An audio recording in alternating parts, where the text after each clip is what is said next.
Hey y'all, it's Arnika, and welcome to episode number 2 of More to Consider. Today we have a special guest. Her name is Erica, Hey. and she is a nutrition coach.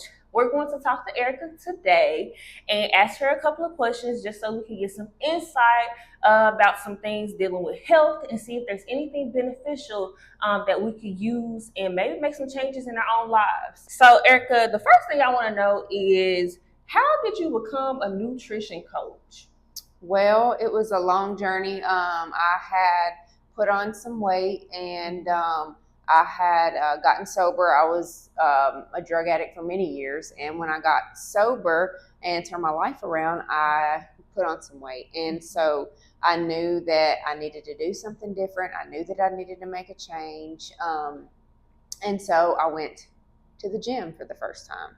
And so I started exercising some and long story short, I end up becoming a gym rat and I end up loving exercise and everything health and nutrition. But I definitely had come to a point in my health journey where I had stalled on my weight loss and I knew that I was exercising hard enough. And so I needed to know, what to do next, what more, I'm missing something. And so I really learned a lot about, I took it upon myself to learn a lot about macros and calories. And when I start implementing calorie counting and macro counting into my personal journey, I started to see my body change. I felt better. I learned the science behind weight loss. And so that's where it started for me. And I just took the leap and took the course on nutrition coaching and got certified and just put myself out there. And God definitely directed every step that I took and brought in clients, and I was able to help women. And that's how it started. Wow, that's an amazing story. Yes. Your testimony is really powerful. Thank you. I really appreciate it. So I thank you for sharing that. Yes, ma'am. I've talked to you a little bit before, and you told me there's a difference between nutritionist and nutrition coach. Could you explain that? Yes. So my understanding with a nutritionist, you have more of a degree-seeking college background in the medical field. And so with the nutrition coach, it's more just a certification. And so a nutritionist can prescribe people who have medical issues like diabetes or high blood pressure. They can prescribe them meal plans and diet recommendations. As where me as a nutrition coach, I cannot prescribe a plan for someone that has a medical issue, but I can coach you into weight loss or whatever your goal is. Okay. That's a really good explanation about the difference between that. And I'm sure that could help someone out there that's searching either a nutritionist or a nutrition coach. Yes. And so I would like to know, when it comes to being a nutrition coach, I've never worked with one before. What type of services do you actually offer? I offer one-on-one coaching. That is just where I work closely with you one-on-one. Typically my one-on-one clients are the ones that need a lot of accountability and they need that extra push. And so I work one-on-one with women and I hear from them almost daily with my one-on-one coaching. And then I do group coaching. So periodically I will offer a 6-week challenge. Like, let's just say at the beginning of the year, a lot of people want to, get their diet in line. And so I offer group coaching, which I call my 6-week challenges. And so I also have done single 6-week challenges. So if you are more independent and just really disciplined and you don't think one-on-one coaching is a good fit, I can offer you a 6-week challenge, just you and I. And with the 6-week challenge, like I said, it's just not as we're not working as closely together as where I'm hearing from you every day. It may be like twice a week where I'm hearing from you doing check-ins and things like that. Both are great, and I've had great success with both. Okay, so you have, it's kind of like levels to it. You have more hands-on services, and then you have more of a guidance one where you may meet not as often. Yes. And I also offer accountability coaching. So if you've come in and you've done the 1 month or 3 month and you're just like, hey, Erica, I need just some accountability. I'm getting ready to go to the beach. You can also, and it's, you can sign up for that. And it's just accountability coaching where I can just help you for a month, get you back on track, get you ready for the event or whatever it is that you are getting ready for. Okay, then that's good information to know. And so when you meet your client and create a plan for them, what's like one of the first things that you have them consider when they're talking about the nutrition and weight loss? One thing that I really like to look at first is like, what are you doing now? Mm-hmm. So let's look at your day. Let's look at your weeks. What do they look like? Consider the cost of changing it, which ultimately the cost is going to be weight loss. But, you know, as women, we're busy. And so you really have to consider the change that that's going to have to take place on the front end. It's going to be a lot different from what you were doing before. And it can feel like a lot at first. But so I definitely like to verbalize that with them and make that really clear. Like, this is going to feel like a big change. It's going to feel like a lot at first. So I like to let them know that up front. That's a really good thing to think about first, because when you're trying to make any change, the biggest thing is the mindset shift, and that can be the hardest thing to reach the goals that you're trying to reach. Is how am I going to have to change my mindset first to reach this goal that I want, whether it's losing weight or changing my lifestyle eating habits. So that's really good. And so I know when we're talking about changing and looking at our nutrition, losing weight, I know usually exercise is a big part of it. So how important is it to balance your nutrition with exercising? I always tell my women that when you come in, don't think that you have to exercise, because you know you best. You know your personality type. Are you an all-in type person? Do you need to come in slow? Like, you know you best. So I like to consider personality type. Are you a big picture person? Are you a detail-oriented person? Because people can get bogged down by, I need to change my coffee now. I need to get an exercise routine in 5 days a week. I need to meal plan and meal prep for 7 days. And people can get really bogged down by that. So I don't like to overload women with a lot at first. So I let you decide, is exercise something you feel you can incorporate in at the beginning? If you don't feel that that's doable yet, that's okay.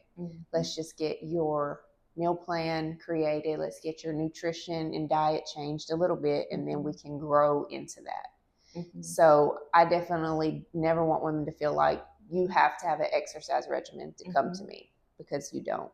Right. Because exercise can be intimidating for some.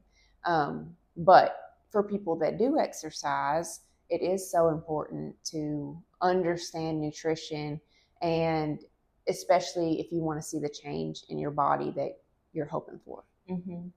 Now that's a really good answer about that, because that's something that I see in my own self, is when I'm getting ready to make these changes and trying to reach these goals with my nutrition and my exercising. You're trying to do so much at once, and then it becomes overwhelming. If you're not already exercising 3 to 4 times a week, it is a very hard thing to do to make a goal. It's like, okay, tomorrow I'm going to change this. I'm going to be going to work out 3 times a week. I'm going to eat these healthy meals. You ain't gonna do it unless you're super disciplined already. You have to take baby steps, and that's something that I'm learning about myself that I have to do too. It is okay. Give yourself some grace. Choose some smaller goals and build your way up. So that's really good. Even small goals, as in how many steps a day are you taking now? Most people have a watch. It's telling you. So if right now you're at 5,000, we may set a goal to 7,000 to start. So like you said, small goals, working your way up. Oh, that's perfect. That's a really good tip. Are there some major foods that we should stay away from when we're looking at our nutrition and trying to seek weight loss? I don't want to attack any food group. Okay. Because let's be real, we may have to go to a birthday party. We may have an event that serves pizza. We might have pasta dishes catered. You know, no evil foods. Okay. There's nothing that is 100% off limits. Okay. I like that. There's no evil foods. Right. Okay. And so what I like to tell people is that if I give you a calorie goal of 2,000 calories a day, and you're learning about what that looks like, and you're doing well throughout the week, and then Saturday comes and there's an event that you're going to go to, like I said, that's serving pasta and desserts. Okay. I'm not going to tell my clients, don't eat that. Right. I'm not. Because one, now that you understand calorie intake and portion sizes, you can probably go to that event and not overeat. And so there, like I said, there's no off limits foods. I love balance, and that's doable. It's doable. If you tell someone, you know, to cut out fried food, fast food, carbs for 6 weeks, I mean, that's almost impossible. Right. So I believe in balance. I believe in balance. I like that. Thinking about that balance instead of just making yourself stay away from certain food groups, that makes it even harder versus learning how to just do things in moderation and still being able to enjoy your life and the things that you are eating. And if you tell yourself you can't have something, you might want it more. Yeah, that's me. Yes. Because I'm struggling right now and I'm trying to move towards staying away from dairy because I don't think it agrees with my body, and that's my personal body. But it is so hard when you tell yourself, I'm not going to eat this at all. Right. So you have to start with baby steps again, but it can be very difficult. Yeah, like the ladies that come in and they so badly want to get off sugar. And they're like, I'm just going to cut it out. I'm like, let's not just cut it out because, like you said, different foods, our bodies react differently to them. And so if you've been consuming sugar consistently over an amount of time and you just cut it out, you're going to feel like crap. You're not going to feel well. Yeah. So I just think tapering off those things, yes, set that goal for yourself, but not to such an extreme, if that makes sense. Yeah, that's good. How in the world can you make food prepping not boring? Okay. Tell me what you consider boring. The same thing for 4 to 5 days. How can I struggle with food like meal prepping? And I would love to be more disciplined with my meals throughout the day and save some time by doing it maybe on Sundays. But I just can't get past eating the same thing after the second day. After the second day. There's a lot of people that say that to me. So when I meal prep, I typically will prep for 3 days. Okay. I can eat the same lunch. Okay. Because when I meal prep, I'm only meal prepping my lunches. Okay. I mean, seasoning is your friend. It's not off limits when you're trying to eat right. And I think that just being creative, TikTok is going to be your best friend, literally, or Instagram, or even Google or AI, or just, I mean, put it in there. Low calorie, high protein, simple meals. Okay. And it'll shoot it out, and it doesn't have to be repetitive. And so just change it up. Like I said, just be creative, try different things, be open-minded. 1 week, maybe I'm going to do chicken. The next week it's going to be ground turkey. The next week I might not want to cook. So let me just keep some deli turkey in my refrigerator. I could make sub sandwiches. I could make, turkey wraps. And just once you start doing it, the better you get at it. Okay. Like with everything, at first it's like, oh, I don't like this. But if you just will keep on going, keep playing with it, the better you get at it. And I don't get tired of my meal prep. Oh, wow. I don't get tired of it. So maybe that's the thing, is I'm just not being consistent enough. Maybe just keep going, keep trying and figuring out what you like. Yeah, I'm going to have to give that a try. So when I think about what needs to be on my plate for my meals, I struggle with that. Sometimes I'm thinking, oh, have a green, and then I'll do a sweet potato, and I'll do a bean, and then I learned that that's like 2 carbs, starches, whatever you want to call them. I'm learning. So could you give us a breakdown of a basic plate? What should be on it? Well, It's going to vary from day to day, you know, because depending on, do you need to just grab something and go? Do you have time to make a well-proportioned plate? I don't ever want to communicate that it needs to look this way every time. I think a balanced meal, I heard a lady say, put what you need in your meal. That being your proteins, carbs, healthy fats, and add what you want. Okay. So a healthy meal would be a nice portion of protein, or a balanced meal, not a healthy meal. A balanced meal will be a nice portion of protein that's going to help you stay fuller longer, help you repair your muscles. And, you know, every cell in our body needs protein. So we need protein. It's not just for muscles to grow, literally every cell in our body.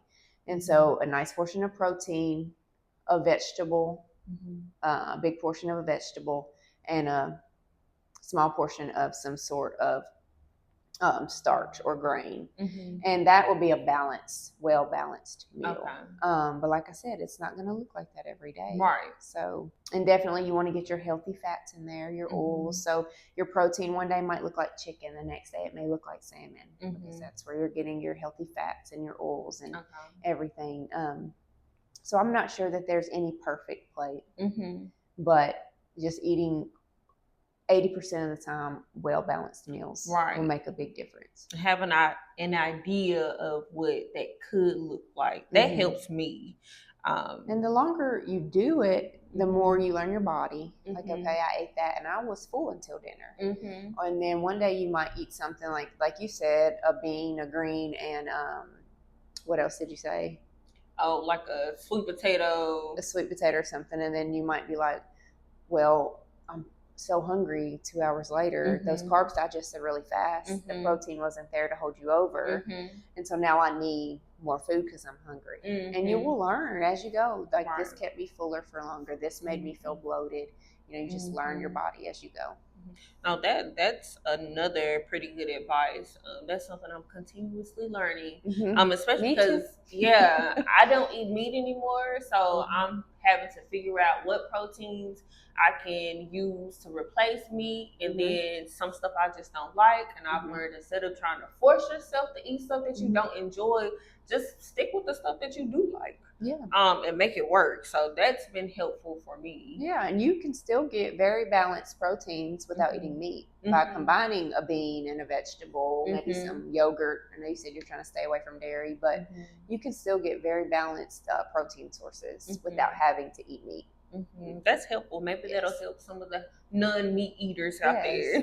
Okay, Erica, so I have a pretty important question, because we're about to face this stuff very soon. How in the world can we stay balanced with our weight and our nutrition during the holidays? Okay, I love this question because we just came out of Halloween. We're approaching Thanksgiving. Christmas is coming up, New Year's. And so a lot of people just kind of put their diet, nutrition, health just kind of on the back burner and say that I'm just going to, you know, free for all for a couple months. I'll start back in January. And I think it's a mental thing. Like, we maybe feel like the holidays consume so much of our lives as far as like our nutrition and what we eat. But I like to look at it really practically. So if you think about it, let's just say you look at the holidays starting with Halloween and all the candy. That's one day, right? And then we've got Thanksgiving coming up. That's one day, right? And then Christmas and Christmas Eve. So that's 2 days. Let's just say New Year's, that makes 5 days.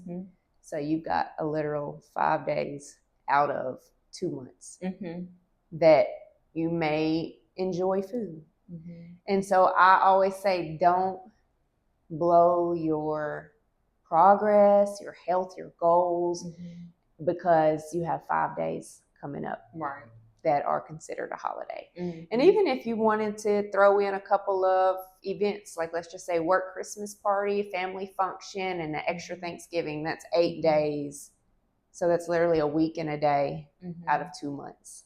So it's not like you can just, or you should just throw it all away for 2 months. When it's just only maybe 8 meals. Not even 8 days, 8 meals.